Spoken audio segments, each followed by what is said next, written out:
Ana Paula. E Jefferson. Virgínia, é um prazer ouvi-la novamente. Estivemos juntas semana passada lá em São Paulo.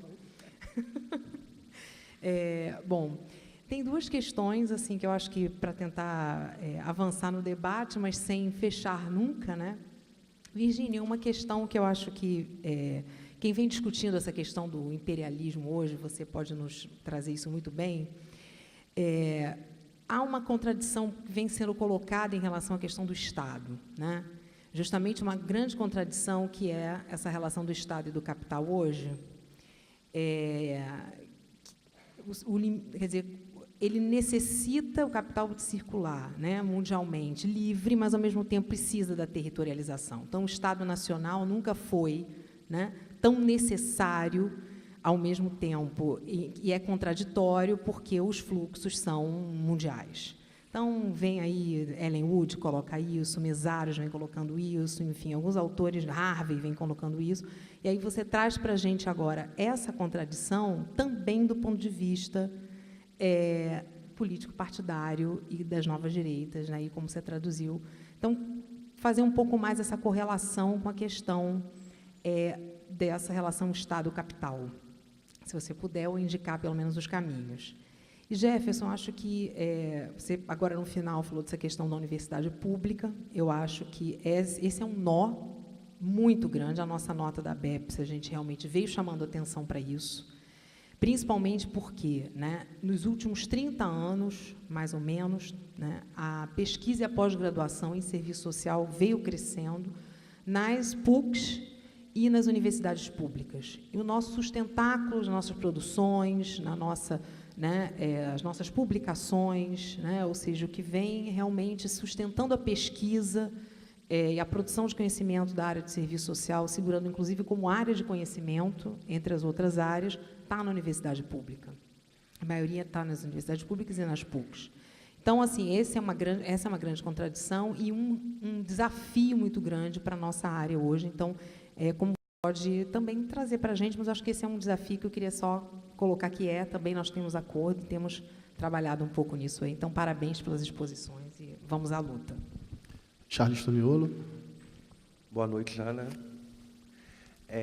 Também queria parabenizar as exposições, e eu também fiquei bastante provocado, né, com a fala da professora Virgínia, porque, assim, a gente está vivendo um momento que a gente não consegue, assim, quando a gente não consegue parar de pensar, né, na conjuntura, está olhando para ela o tempo todo, e quando a gente acha que começou a entender, né, acontece um novo fenômeno, né, um fato novo traz novos elementos para a gente pensar. Então, aprofundar a análise é importante para a gente ir à raiz disso.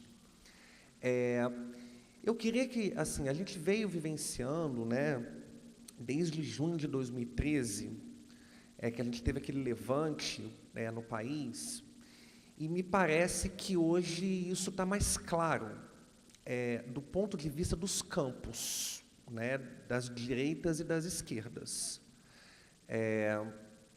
A gente vê claramente, né, que você tem, a partir dali, o surgimento de movimentos que vão ser ganhos para uma ideologia liberal, né, que talvez no estado do Rio de Janeiro não tenham tanta força como existem em outros estados, mas, ao mesmo tempo, você tem um campo que, com aquele levante, conseguiu, minimamente, recolocar bandeiras e pautas da classe trabalhadora na rua, né? E que a gente vê, né, muitas das vezes, essa disputa colocada na manifestação, que eu costumo dizer, qual é o dia da semana que é a manifestação, né? A manifestação do dia da semana ou é a manifestação do domingo, né? São bem colocados esses campos. De todo modo, a gente já vem vivenciando, né, uma truculência do Estado brasileiro e da direita brasileira, sobretudo aos segmentos mais pauperizados da classe trabalhadora, que é óbvio que eu não chamaria de guerra, né, mas a gente que trabalha com as populações das comunidades, né, trabalha com a população carcerária, enfim, os nossos usuários, eles relatam, né, situações de violência institucional cotidiana para a gente, né, e, inclusive, violência que se faz de armamento bélico legítimo do Estado. Né? Eu não preciso nem falar, né? Essa semana a gente vivenciou tudo isso aqui no Rio de Janeiro. A minha questão quando a gente vê esse avanço da direita, ou dessa direita mais reacionária no mundo, e você coloca essa questão da saída bélica, né? A gente vem vivenciando isso. Assim, acho que não à toa, todo dia que eu vejo o jornal tem alguma notícia sobre a Coreia do Norte. Né? Ou todo dia, quando eu ligo a televisão, tem alguma coisa falando sobre a Síria. Né? Na medida em que a gente consegue rearticular, com muita dificuldade ainda, né, mas lutas concretas da classe trabalhadora, isso também não colocaria a gente num possível alvo de intervenção bélica? Na medida em que isso tem sido uma saída colocada por essas novas direitas? Eu estou perguntando isso porque, como bem lembrou o Jefferson, a gente está numa disputa entre conservadorismo e reacionarismo. As eleições dos Estados Unidos, a eleição da França, mostra isso claramente para a gente. A minha questão é se esse avanço do reacionarismo, com uma possível articulação, rearticulação das esquerdas, não coloca a gente um pouco também nesse alvo. Obrigado, Charles. Até porque a gente vem vivenciando aí, gente defendendo volta da ditadura, então acho que é importante, a gente precisa estar atento a isso. Felipe. Oi, boa noite. Parabéns, Virgínia. Parabéns, Jefferson. Eu queria que vocês falassem um pouquinho sobre democracia, porque a gente está falando bastante sobre avanço de reacionarismo, conservadorismo, numa conjuntura absolutamente adversa para a classe trabalhadora, e a gente vê algumas vezes, em algumas análises, afirmações que eu questiono de que a gente está vivendo em uma ditadura, já tem elementos de ditadura. E por que eu questiono essa análise? Porque, na verdade, a gente vive numa democracia liberal burguesa, não é qualquer democracia, né? E a democracia liberal burguesa sustenta ou consegue conviver tranquilamente com todos esses retrocessos que a gente vem observando. E por que da minha pergunta? Me parece fundamental, sobretudo numa categoria profissional que defende a democracia, a gente conhecer os limites da democracia liberal burguesa. Porque por mais que a gente deva, assim, defender alguns avanços que temos nessa democracia, me parece estratégico e tático ter como horizonte uma outra democracia em uma outra sociedade, né? A luta pela democracia nessa sociedade me parece ser um momento tático da luta de classes, mas colocar a defesa desta democracia como o objetivo profissional de uma categoria não tem lá muita convergência com um projeto ético-político que aponta para a superação do capitalismo. Obrigado, Felipe. Encerrando, Viviane Santos. Boa noite, meu nome é Viviane, né, como foi falado. Eu trabalho no Complexo da Maré como assistente social, né, eu trabalho no terceiro setor. E, na verdade, não é nenhuma pergunta, mas eu fiquei provocada pelo Charles quando ele falou essa questão da intervenção bélica, enfim, porque a Maré, né, é um complexo de 16 comunidades que convive diariamente, né, com a intervenção bélica do Estado, não só do Estado, mas os grupos armados que lá passam, enfim. E aí eu queria reforçar, né, que vocês falassem isso, né, reforçassem isso, essa intervenção bélica que muitos lugares já vivenciam, né, essa situação. E eu queria também fazer um convite que no dia 24 de maio vai estar acontecendo uma marcha na Maré.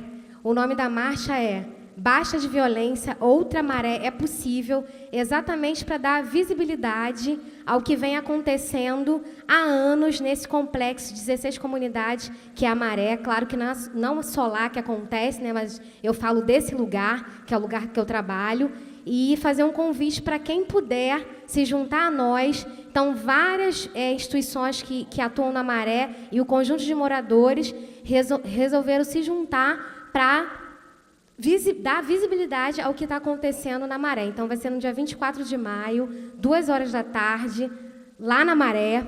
que eu já ouvi isso. Ah, mas vai ser na Maré? Sim, vai ser lá na Maré, dentro da Maré. Então, quem se sentir à vontade, que é isso, a gente vai estar botando a cara, né, não só para o Estado, mas para esses grupos que lá atuam, para pedir um basta na violência. Então, eu queria que vocês falassem um pouco disso, tá ok? Então, vou ser bem rápido mesmo. Meu objetivo, a Virgínia, ela falou sobre intelectuais de direita, né? Você citou religião, citou os partidos, mas eu não vi você falar sobre a mídia, por exemplo. Eu queria saber se, enfim, o que você pode acrescentar sobre isso. E queria agradecer o Rogério pela lembrança e nos agradecimentos. Obrigado.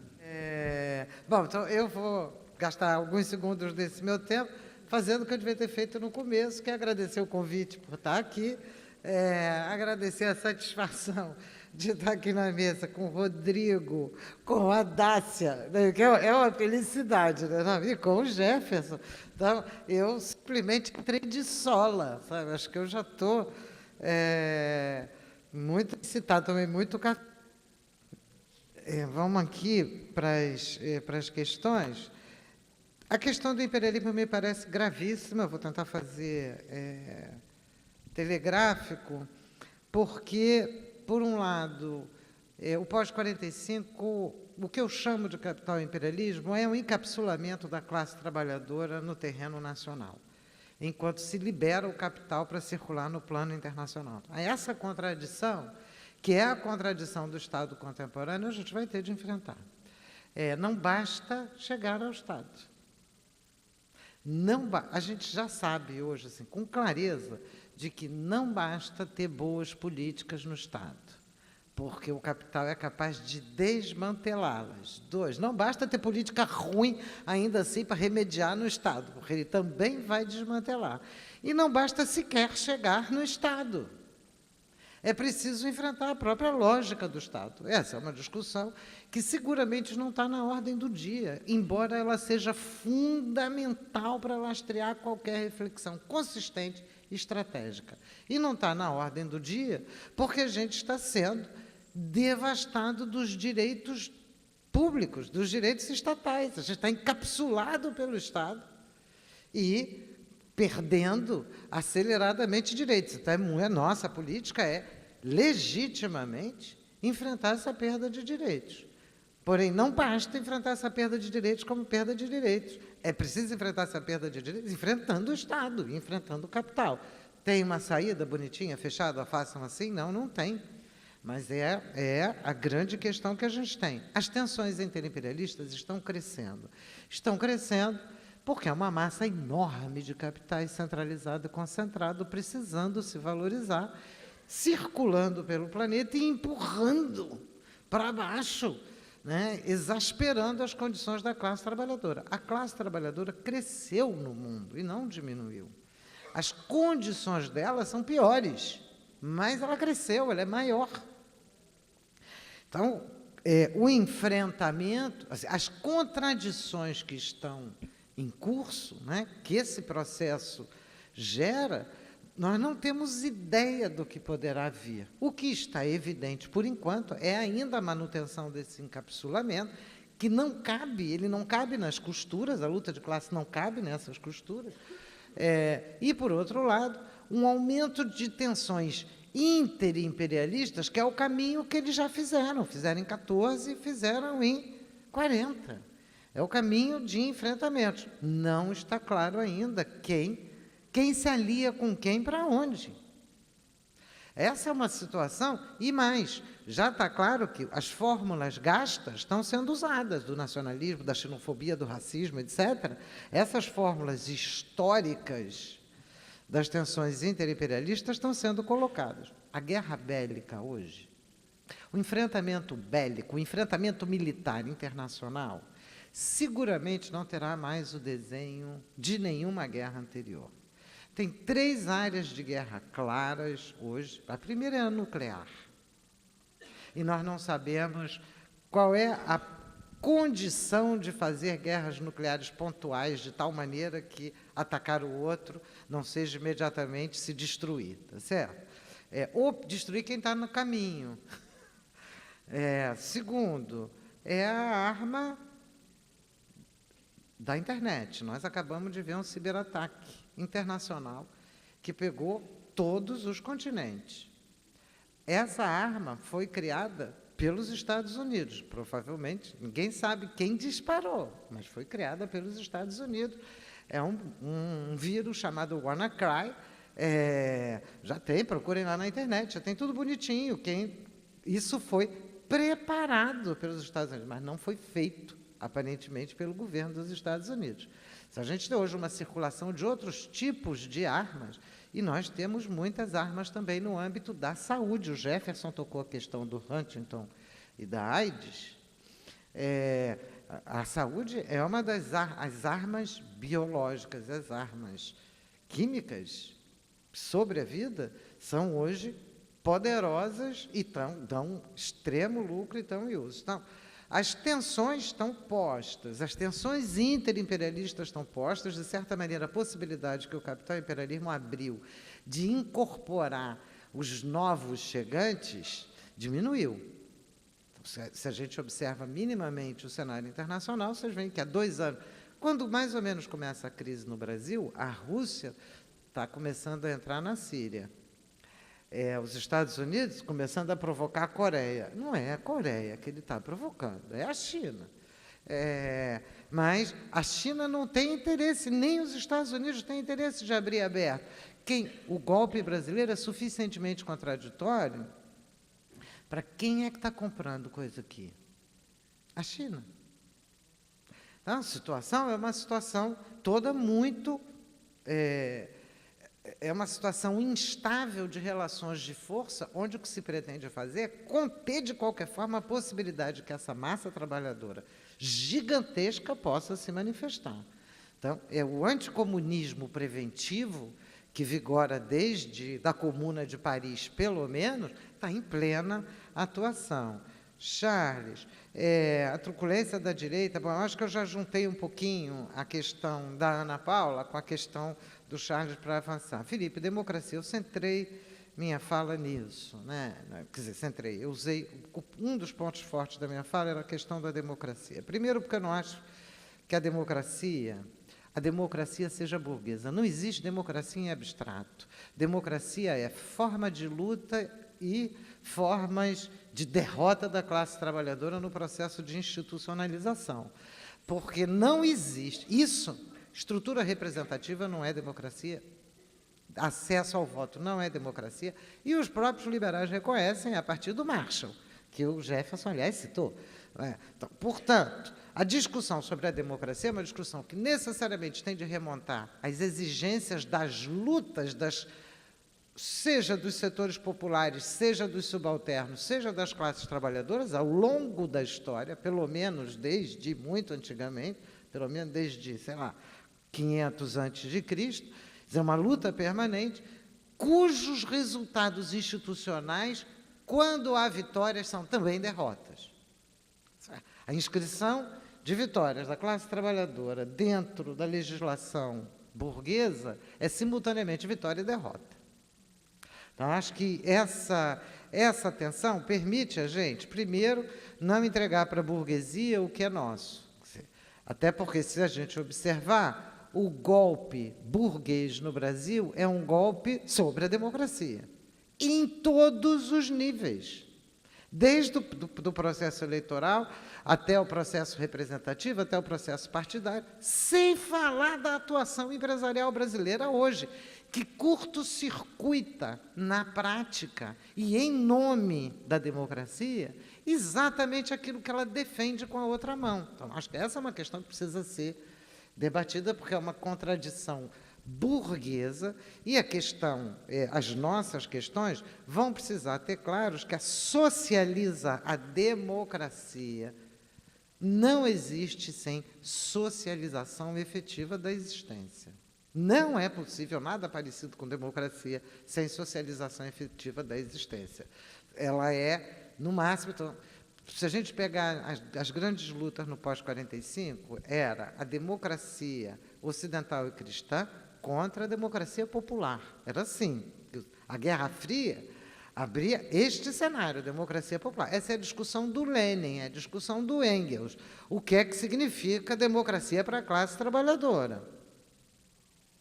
Então, acho que essa é uma questão interessante, porque, evidentemente, nessa luta a gente vai ter de estar num ponto da luta e mais adiante. Viviane, é verdade que que a intervenção bélica está dramática. Fiocruz, Manguinhos, também em guerra. Eu acho que é guerra e guerra de classe mesmo, sabe? O nome é guerra. Quase que permanente. E toda a Zona Oeste, não esquecer, em especial Santa Cruz, hoje em dia é num terror. Nós temos uma entrada e a nacionalização de bandos de traficantes, em especial o PCC entrando no Rio de Janeiro. A população não está informada, não tem noticiário, e nós não temos, a gente só sabe das coisas porque está com o pé e o risco de vida no território. Fora disso, não tem informação. E aí eu chego no Carlos, é um furo eu não ter trazido a mídia, prometo para a próxima, mas já não deu tempo nessa, nem na resposta deu tempo chegar na mídia, mas o que vem acontecendo é que a mídia é grande proprietária, nós temos outras maneiras de nos informar, mas ainda precárias, mas já temos, acho que é seguir na luta. E mais é agradecer a todos e ir para a posse com a maior satisfação de continuar na luta juntos.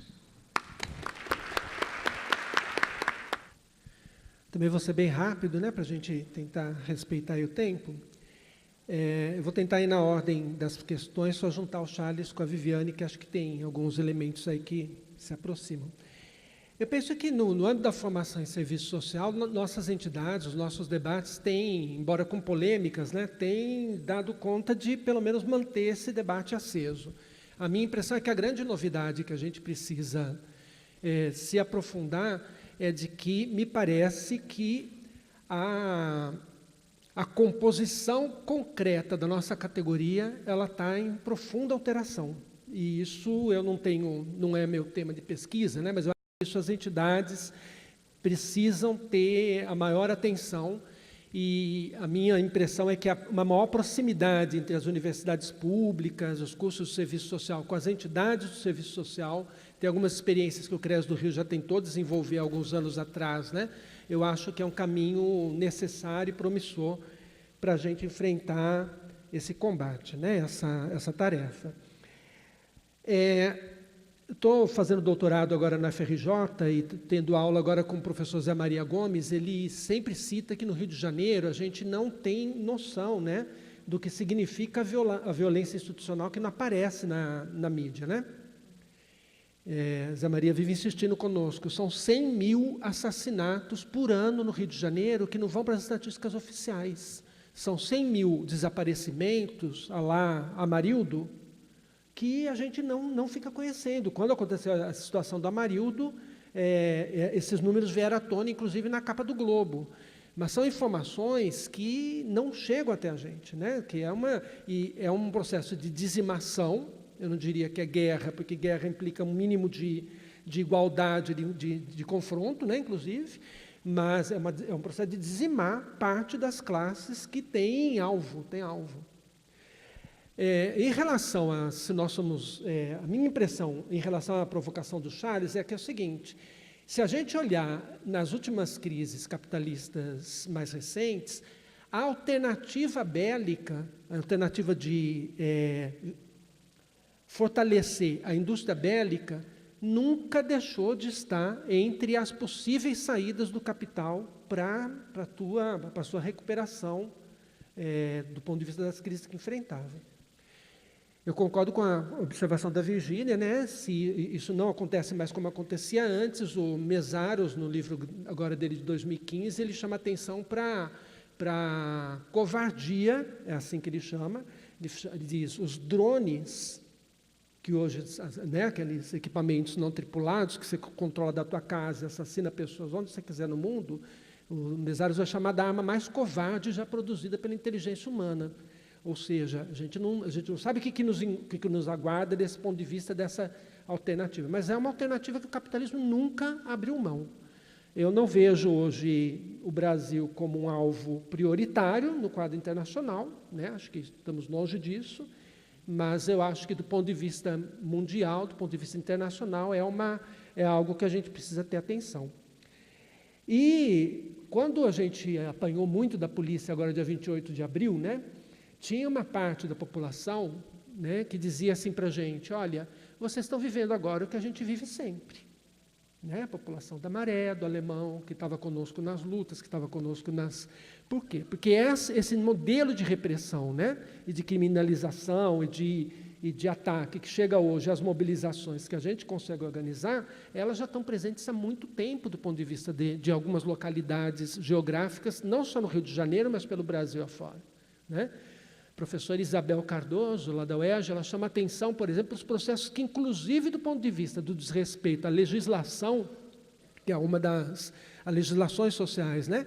Que é um dos ataques que o governo golpista do Temer tem desenvolvido há muito tempo, né? Desde o ano passado para cá, no campo da habitação popular, é uma realidade que os colegas já vivem há, no mínimo, uma década. Ela é pesquisadora desse campo da habitação popular e diz o regramento jurídico ele é desrespeitado para determinadas populações há muito tempo. O que acontece hoje é que essas políticas, né, de repressão, que antes eram exclusivas, voltada para uma parcela das classes, as parcelas mais subalternizadas, moradoras das periferias, dos subúrbios, hoje acabam sendo apresentadas com um enfrentamento mais coletivo. Né? Para mim, isso também é um processo, resultado do golpe que tem havido, né? que a gente está em curso no Brasil. É assustador ainda, gente, que o Brasil continue sendo o segundo país em que mais se cresce o aprisionamento de pessoas no mundo. No mundo, a gente só pede para a Indonésia. Nem os países que mais aprisionam em números concretos, em números absolutos, Estados Unidos, China e Rússia, têm um ritmo de crescimento da população prisional. Eles estão em decréscimo nos últimos 10, 15 anos. O Brasil continua atuando como se as prisões fossem algum nível de solução para as pressões da questão social. E é o segundo país que mais aprisiona no mundo. E isso, para a gente, vai passando por uma lógica, a gente vai assimilando esse discurso como se fosse algo que, por exemplo, pudesse nos ajudar no combate à corrupção. Né? Sem pensar alternativas de como enfrentar esse quadro que está na boca de todo brasileiro, se a gente não souber ter uma plataforma para discutir isso, ligando a economia política, ligando a quem é que se apropria da riqueza nacional, né? Para poder debater o que é a corrupção hoje, significa que a gente vai ser jantado por esse debate. A gente vai assimilar posições, né, que são de outras perspectivas. Em relação à democracia, acho que Virgínia já tocou nas questões de Filipe, eu queria lembrar também uma frase do Mesários, nesse mesmo livro de 2015, Mesários diz assim, o fato de nós não termos hoje um modelo alternativo de apresentar para essa conjuntura, do ponto de vista do que a gente acredita que seja democrático agora, para implementar imediatamente, né? Não tem isso no horizonte imediato. Não devia nos impedir de fazer uma crítica radical aos modelos democráticos. Todos os modelos democráticos já testados o capitalismo já demonstrou que consegue assimilar. E acho que esse é um debate que a gente precisa realmente abrir, né, e aprofundar entre a gente. A mídia, assim, eu estava comentando aqui com Dácia, né, quando a Virgínia estava fazendo a fala dela, a gente estava exatamente comentando da mídia como um outro elemento, que certamente ia aparecer. E veja, a mídia nacional, não sei se vocês sabem disso, gente, mas países liberais, como Inglaterra, os próprios Estados Unidos, têm, do ponto de vista de como organizam a sua mídia, ações mais avançadas do que acontece aqui no Brasil. No Brasil, o nível de propriedade privada dos meios de comunicação, o que significa isso? O mesmo cara que é dono da televisão, ele pode ser dono de rádio, pode ser dono de um jornal, de um grande jornal, e ele é dono dos principais sites que são acessados pela população brasileira. Ou seja, esse nível de propriedade cruzada não existe nessa quantidade, nem nos países que defendem a perspectiva de uma imprensa liberal, burguesa, mais avançada. Nós estamos atrasados, inclusive, em relação aos Estados Unidos e Inglaterra. Então, a reforma da mídia hoje não é nenhuma reforma revolucionária, socialista, nada disso. Ela é uma pauta minimamente liberal. Nós temos hoje 5 famílias que concentram a maioria das informações, 90% das informações que a gente tem pela televisão, que é a principal fonte de informação de 90% da população brasileira. Ainda hoje, mesmo com o advento da internet. Se a gente pega o conjunto dos meios de comunicação, são 11 famílias que dão 90% das informações que a gente chega. Me parece que nós estamos muito atrasados. O MST, há alguns anos, reconheceu, né, que esse é um atraso que, inclusive, os próprios movimentos sociais do campo precisam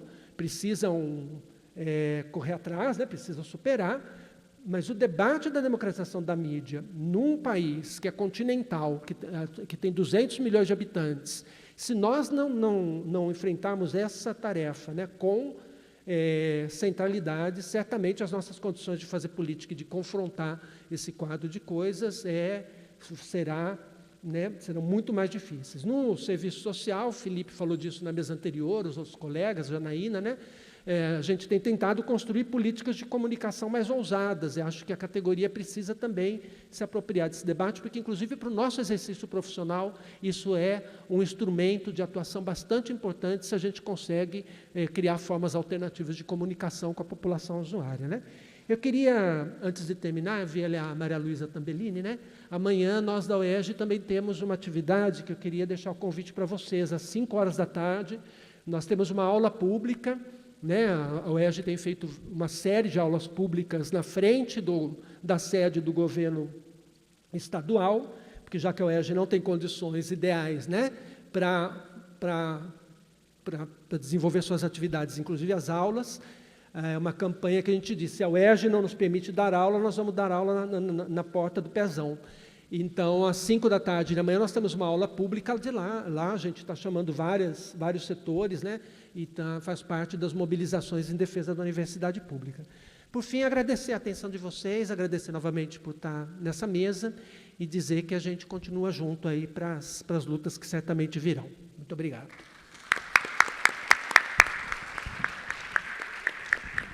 Bem, a gente ainda vai ter um bolo hoje, olha que legal. Então, quem está aqui aguardando ansiosamente o final, a gente ainda tem um bolinho. Então, a gente agradece, em nome de toda a direção do CRES, do Conjunto Cefres CRES, a presença da Virgínia, a presença do Jefferson. Vocês abrilhantaram o evento, vocês levam muito a sério a nossa profissão e, por isso, vocês são camaradas e pessoas que sempre serão lembrados com carinho pelos assistentes sociais. Muito obrigado. Então, eu queria chamar os diretores que fazem parte da direção atual, Denise, Vera, Vanessa, por favor, que subam aqui no palco, por favor, rapidinho. Glícia, Charles, Felipe, Moara, por favor. Liliane, Eliana de Campos, dos Goitacazes da Seccional, estão presentes? Por favor. Queria uma salva de palmas para os colegas de Campos. Quem já foi para lá sabe como é difícil esse deslocamento. Bem, pessoal de Volta Redonda, não sei se conseguiu chegar, se está presente. Agora a gente passa, então, o momento que a assinatura do livro. Então, eu queria trazer para o palco aqui todo mundo da gestão para que a gente pudesse visualizar.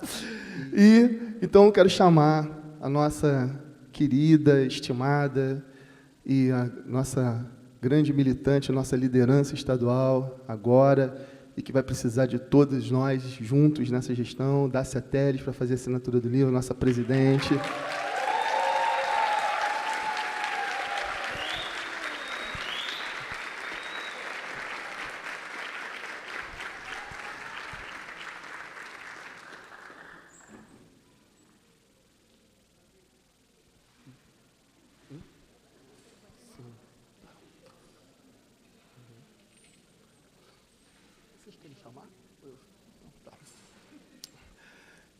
Então, vice-presidente Nelson Félix.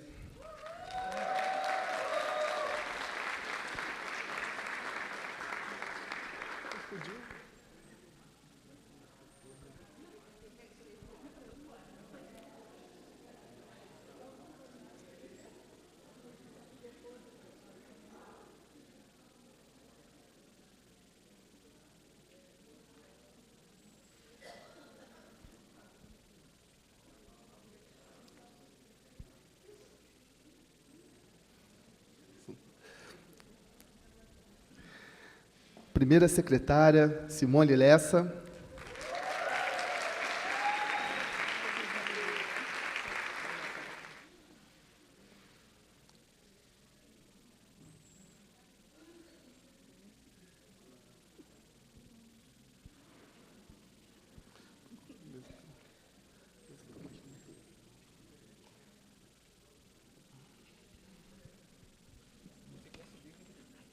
Segundo secretário, Fábio Simas.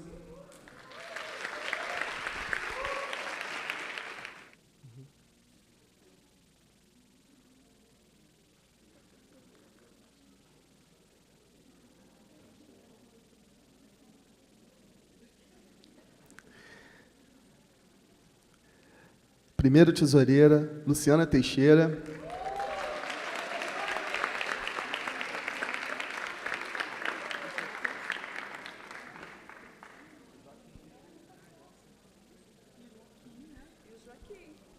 E o Joaquim.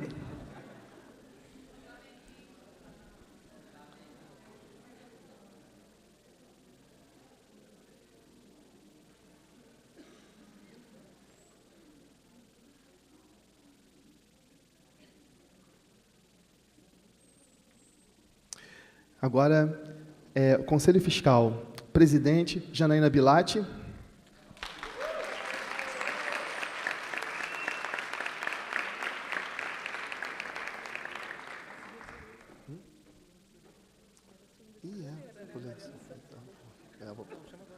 Vou chamar a próxima. Pulei.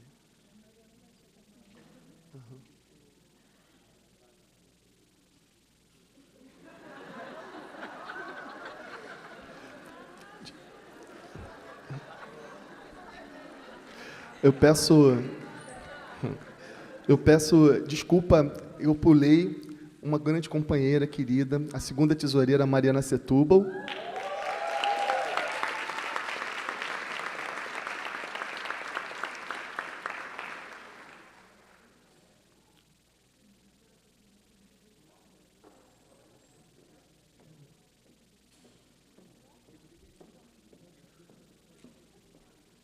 Fez bem, ainda está fresco.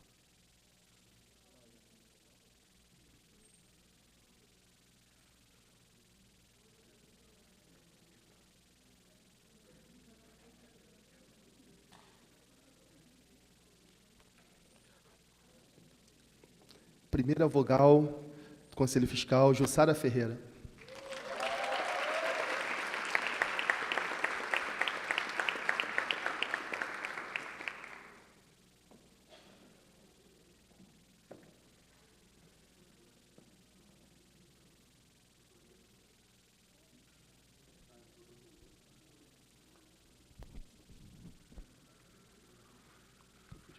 Leva o pessoal ali para frente, para não ficar atrás.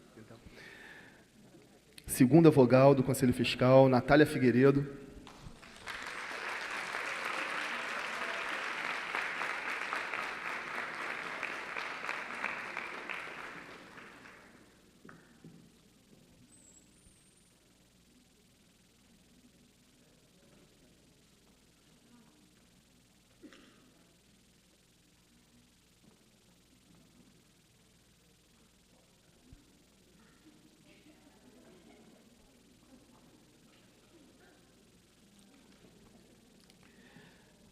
E agora a gente chama os suplentes.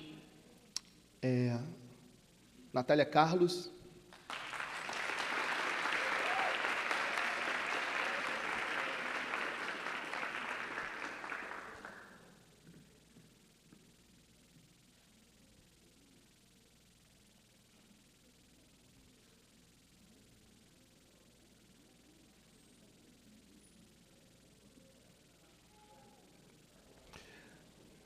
Luciane Amaral.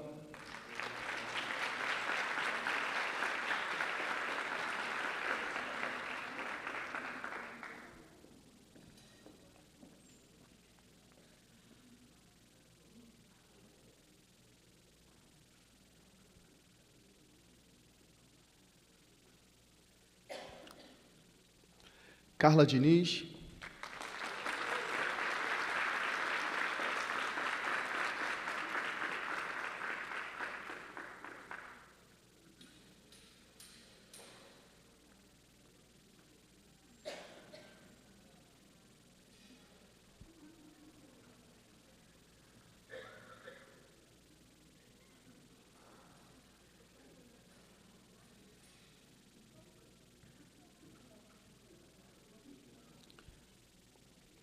Silvia Ribeiro.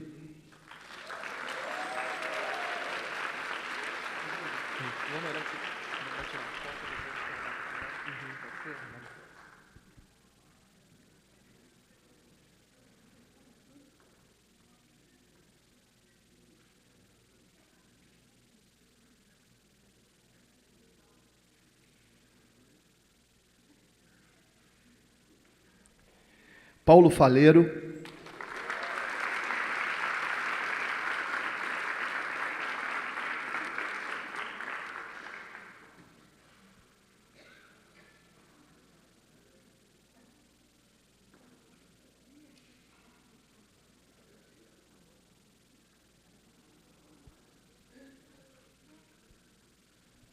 Camila Muniz.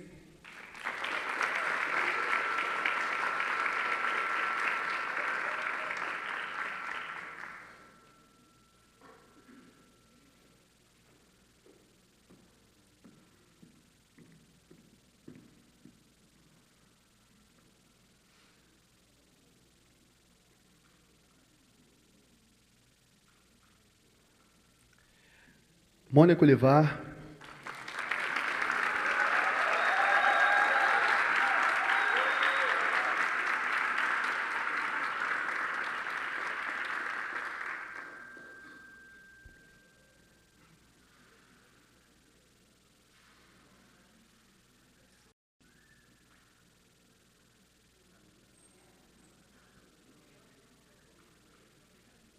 Malu Vale.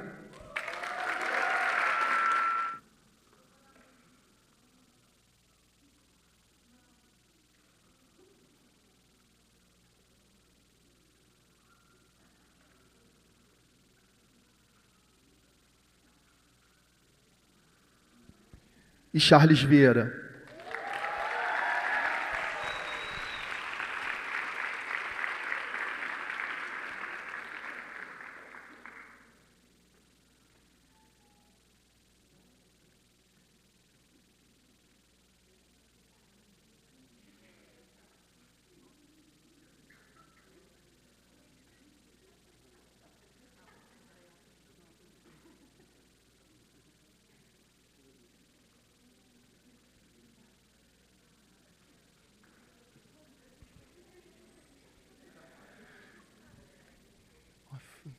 Que legal, hein? Então, aqui, a gente dá as boas-vindas à nova gestão eleita e empossada hoje, 15 de maio, Dia das Ações Sociais, para o triênio 2017-2020. Parabéns, gestão, não temos nada a temer. Não temos nada a temer.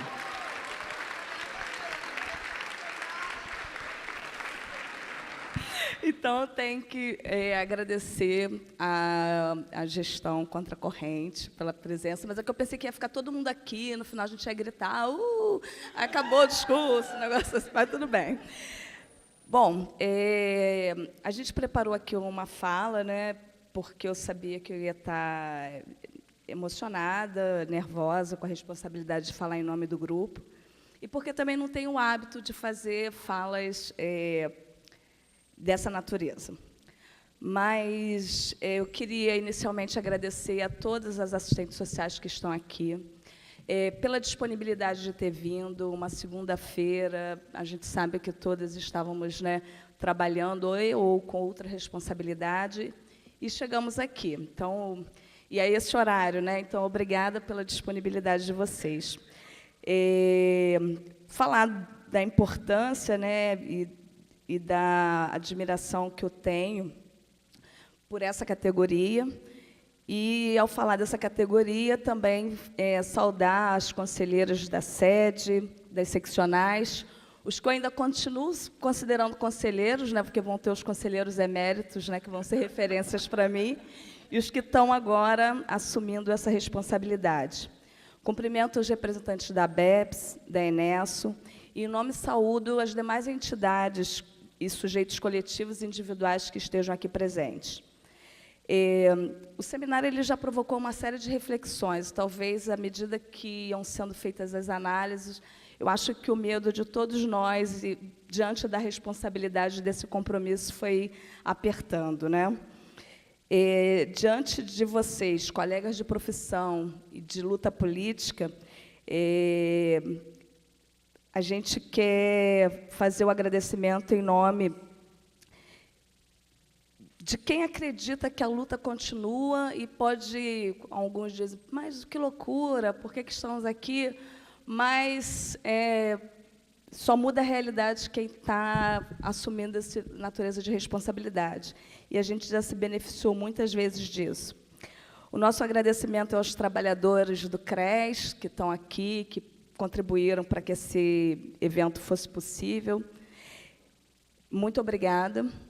Alguns eu estou vendo hoje, né, como o Carlos D., por exemplo, que nos brinda com essas artes maravilhosas e nos provoca reflexão política. Então, assim, estamos juntos, né?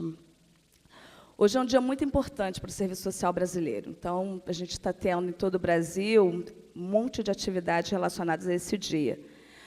Mas eu não sei qual dos nossos intelectuais diz que é a nossa profissão única que comemora refletindo e debatendo, até um horário dessa da noite, né? Com um cenário que a gente até se assusta. Mas ter uma renovação de gestão, ela, para além de ter muita emoção envolvida, ela também fala de possibilidades de transformação. Assumir uma gestão de uma entidade tão importante para a nossa profissão, como é o CRES, é um desafio e uma responsabilidade, a qual a nossa chapa, Não Temos Tempo de Temer, se propôs. Desde o início da formulação da chapa, nós contamos com apoios preciosos e precisos de vários profissionais e entidades de dentro e de fora da nossa categoria, que se identificaram com as nossas propostas e solidariamente nos ofereceram apoio político necessário para as nossas formulações. Mas, sem o suporte técnico, financeiro e material, essa campanha também não teria ido para a rua. Então, a gente contou com generosidade de doação de tempo para formular a chapa, espaços, enfim, várias formas de contribuições. E esse resultado, ele já é poder chegar em tempos tão difíceis, né? Num processo que é democrático, onde a categoria ela espontaneamente ela se direciona para votar ou não, já é parte de uma conquista. Então, os votos que a gente angariou nas urnas, através de uma série de diálogos que a gente estabeleceu nos territórios, e nós fomos para muitos territórios, muitos espaços socioocupacionais, e foram as nossas colegas de trabalho que decidiram nos abrir espaço para poder dialogar e falar e poder criticar, porque nem sempre a recepção era tão amorosa, mas, né, sem diálogo, sem debate, não se molda a realidade, né? Então, agradecemos mais uma vez e com todo carinho esses votos, que nos garante legalidade e legitimidade. Responderemos à altura, com o diálogo e com o conselho que esse conselho sempre esteve de portas abertas a dialogar com a categoria, e a gente pretende manter isso. Nosso mote, né, nossa crença, né, durante toda a nossa campanha diz respeito exatamente a isso, estar junto aos profissionais de base, porque somos de base, nossa atuação, nossa história, nossa chegada no conselho, ela se passa por isso. Então, esse é um dos nossos compromissos assumidos. Por isso, a gente sabe que não vai estar só nessa jornada. A direção que tomará posse ela é de continuidade, mas não só da gestão que agora se encerra, mas de várias outras gestões que conseguiram dar uma outra direção política para essa categoria. Então, a gente pode evocar aqui, falar da importância da Hilda, Rodriane, da Miriam, de Roseli, Conceição, Andréas e muitos outros profissionais que, dentro do CRES, contribuíram para mudar a história política dessa profissão. Isso nos mostra o grande desafio que a gente tem e o quanto a gente pode se orgulhar de uma categoria que renova o imperativo, como já nos lembra a música, de que é preciso estar atento e forte. Quero especialmente agradecer à gestão do CRES Contra a Corrente, a luta continua, que hoje se encerra. Agradeço e homenageio toda a diretoria, ressaltando o compromisso, o reconhecimento que a gente tem de todo o trabalho realizado por vocês. Foram 3 anos, para alguns 6, que vocês contribuíram com lutas e resistências e para o fortalecimento da nossa profissão. A gente não tem dúvida que teve muito, mas muito, muito trabalho envolvido. A gente estava lá, como base, acompanhando a intervenção na realidade de vocês. Cada articulação, cada evento, cada debate. Bom, nosso agradecimento especial também pelo compromisso na transição, então, generosamente compartilhar a experiência política de vocês, o conhecimento, e se colocar disponível para essa transição. A vocês o nosso muito obrigado e o nosso respeito. Então, tenho certeza que a gente vai assumir com responsabilidade a confiança que vocês nos depositaram. Muito obrigada. Agora, eu preciso falar aos meus companheiros, né, que vão assumir a direção comigo nos próximos 3 anos. Eu tenho certeza, a precisa certeza que eu estou bem acompanhada, né? E quero agradecer especialmente aos 3 companheiros da gestão que hoje se encerra, está assumido o compromisso político de continuar. Mais 3 anos, né? A Carla, a Mônica e ao Nelson.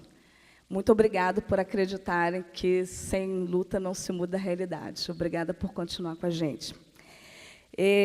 Aos meus colegas que iniciam um novo ciclo, né? Na verdade, a gente vai aprender o que é ser consumido pelo CRES dioturnamente, né? Então, eu quero agradecer a Camila, Charles, Fábio, Janaína, Jussara, Luciana, Luciane, Malu, Mariana. Aqui a gente tem as Natálias, Natália Carlos e Natália Figueiredo. Paulo, Silvia e Simone. Todos somos profissionais que temos a contribuir, cada um com o seu jeito, com a sua particularidade. Especialmente, aí, falando e agradecendo exemplarmente, porque eu poderia falar, mas vocês também não aguentariam, de cada um dos 18. Mas eu vou exemplificar, agradecer ao Nelson, que vai assumir, né, vai ser o meu vice-presidente, está assumindo comigo essa responsabilidade de estar coordenando e olhando algumas coisas assim mais proximamente. O Nelson é desse tipo de pessoa que está sempre com sorriso, presença firme e que não se nega à luta. Obrigada por assumir essa responsabilidade comigo. Bom, o que falar da gente? Somos mulheres e homens que acreditamos na possibilidade de mudar a realidade. Nossa diversidade se faz presente nos nossos corpos, que carregam histórias e marcas em comum, advindas dos lugares sociais e territórios em que estamos inseridos, e, sobretudo, das nossas escolhas. Diversidade presente nas opções políticas que se inscrevem no campo da esquerda. Essa diversidade está presente em nossas distintas experiências profissionais. Sem dúvida, essa diversidade representa a pluralidade da nossa categoria. Bom, agora eu só posso desejar, parafraseando o poeta, que fiquemos juntos sempre de mãos dadas. Não posso deixar de falar, de homenagear e já desculpar antecipadamente aos familiares que aqui estão presentes. O apoio de vocês é fundamental, né? Mães, pais, companheiros, companheiras, filhas, filhos, amigas, amigos, a nossa rede de suporte e de afeto. Só nos cabe agradecer, entender o sentido pessoal, profissional e político dessa escolha que a gente está fazendo nesse momento em nossas vidas.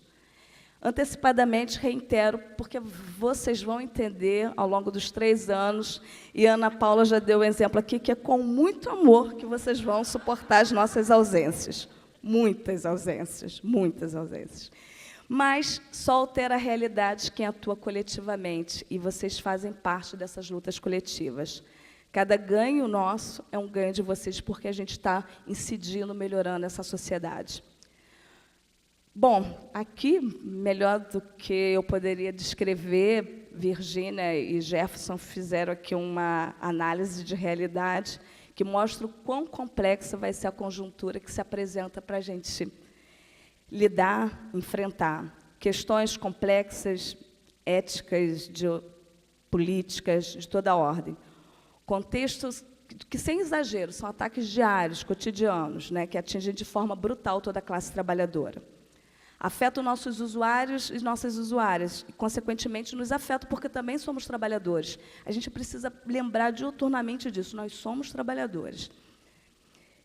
Bom, os efeitos dessas ações, elas são potencializadas por discurso de crise, todas as formas atrozes, no sentido de espoliar ainda mais a classe trabalhadora. Isso aparece em várias formas de problemas e dificuldades. A gente poderia falar aqui da dilapidação do patrimônio público, da questão do racismo, que a gente não supera, do sexismo presente, da homofobia, que mata tantas pessoas, da repressão violenta aos movimentos sociais que visam nos impor silêncio, a criminalização da pobreza, em particular da juventude negra das periferias, que é assassinado diariamente. Enfim, vocês sabem do que eu estou falando, né? É um cenário como esse que se exacerbam situações de graves violações de direitos humanos, considerando que quanto menor a possibilidade do Estado produzir consenso, mais ele abertamente assume a coerção como uma forma de lidar com os trabalhadores. Enfim, todos são exemplos já postos na realidade e que, certamente, muito infelizmente, tende a se agravar nos próximos anos, no período da gestão do creche, que agora se inicia. Apesar de trágico esse cenário, há vida e reação. Olha a gente aqui mostrando isso, que é possível. A realidade é rica de contradições e a persistência dos movimentos organizados, que têm gestado formas de reação e de resistência, como foram as várias manifestações realizadas, como a greve geral de 28 de abril. A esperança de que a nossa classe, a classe trabalhadora, se organize e lidere esse processo de reação. E a gente só pode trabalhar e assumir essa responsabilidade acreditando nisso, senão seríamos loucos. Bom, para nós que assumiremos essa responsabilidade, a gente reafirma o nosso compromisso, a nossa gestão, dizendo que a gente vai perseguir a coerência entre o discurso e a ação de buscar estar junto às nossas bases. Mas é necessário declarar que, na verdade, essa reafirmação de compromisso, ela, na verdade, também é um convite para lutarmos juntos. Cada um de vocês que aqui nos assiste, que nos lembre cotidianamente de qual é o nosso papel enquanto conselho, mas que também estejam com a gente trabalhando. Tempo, gente, ninguém tem. Exploração no mundo do trabalho, todos nós temos. Então, vamos juntos. E aí, repetindo, e se na hora der medo, vai assim mesmo, né? Então, torna-se imprescindível buscar a formação de novos quadros que possam estar conosco nessa luta e, quem sabe, vir assumir futuras, próximas gestões das nossas entidades. Enquanto isso, o Conselho está de portas abertas com uma série de comissões, núcleos, ações que precisam da participação da nossa categoria. Precisamos de vocês. São tempos nebulosos e que somos compelidos a reagir. Que consigamos realizar uma gestão norteada pelo engajamento das lutas da classe trabalhadora, por uma forma de sociabilidade superior, mas também que consigamos atuar, desde já, de forma horizontal e cooperativa, pautada por uma postura ética que busque romper com os ranços e vícios incompatíveis com os nossos valores profissionais, que, infelizmente, ainda são presentes em nossa profissão. E, apesar dos percalços, que consigamos manter o diálogo e o respeito às formas de expressão e de atuação política no cotidiano, de forma aberta e franca, mas, sobretudo, respeitosa. Que possamos, coletivamente, enfim, reafirmar nosso compromisso com a direção ética-política do nosso projeto profissional. Bom, por fim, reafirmo às conselheiras que todas as conselheiras eleitas para sedes seccionais estaremos juntos fortalecendo o CRES Rio de Janeiro, trabalhando para reafirmar nossa profissão e nosso compromisso ético-político. Mas precisamos de todos vocês conosco, porque juntos, e somente juntos, é que nós podemos.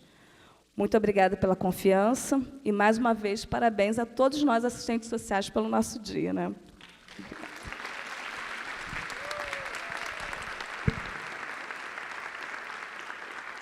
Obrigada.